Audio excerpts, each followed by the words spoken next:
Alright, welcome to the universe. We'll start with the Tyrion Lannister of physics, the Planck length, which is the smallest thing you can sensibly talk about.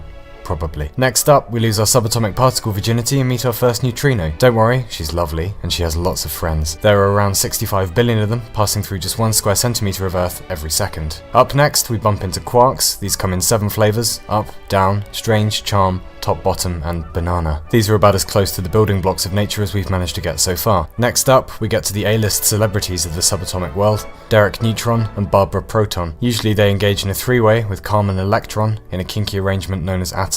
Funny thing about subatomic particles, sometimes they behave as waves, other times as particles depending on how they're feeling and whether or not they're on their period. Which brings us to some more celebrities you will have heard of, such as helium, hydrogen, carbon, and cesium. All of this stuff so far, and everything in the universe, is controlled by 4 forces: the strong force, which generally binds quarks, protons, and neutrons together; then there's the weak force, which regulates radioactive decay; the electromagnetic force, which holds atoms and molecules together, basically; and finally gravity, who is the promiscuous hussy of physics and regulates everything else like universes, but we'll get to that later. All this stuff is contained in a neat little package called the Standard Model, and is about as close to a theory of everything that we've managed to get so far. Generally, little stuff comes under the title quantum physics, and big stuff, which we'll get to in a moment, is known as relativistic physics. Scientists are working very hard on getting the two of them to move in together, but currently they have severe commitment issues. A little further up, when we get to the code of life, deoxyribonucleic acid, also known as DNA. DNA is made of a sneeze called ATG, or adenine, thymine, cytosine, and guanine. Depending on how these are arranged, you can get anything from the Ebola virus, to papyrus, to the German iris, to Miley Cyrus.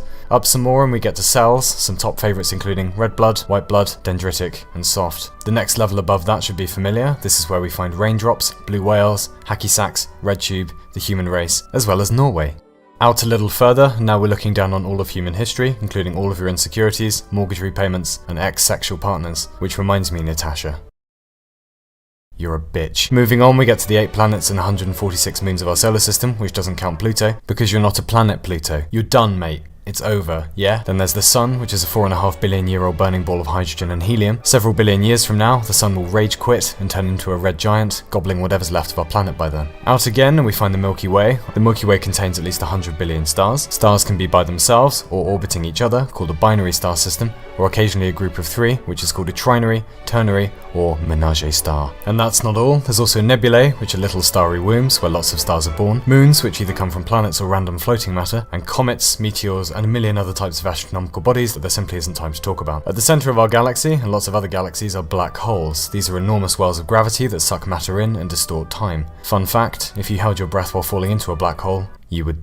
die, obviously. And then there's the rest of the universe. The Milky Way, our galaxy, is one of at least 100 billion galaxies, each one prettier than the last. Since there are 100 billion galaxies, with at least 100 billion stars in them, that means there are at least 100 billion trillion stars in the universe. The universe itself, as far as we're aware, is about 93 billion light years across, or to put it another way, if you were travelling at the speed of light, 300 million meters per second, it would take you 93 billion years to get from one side to the other, except for the fact that the universe is expanding, and the expansion is getting faster, which literally makes no sense. And yeah, that's about it, really.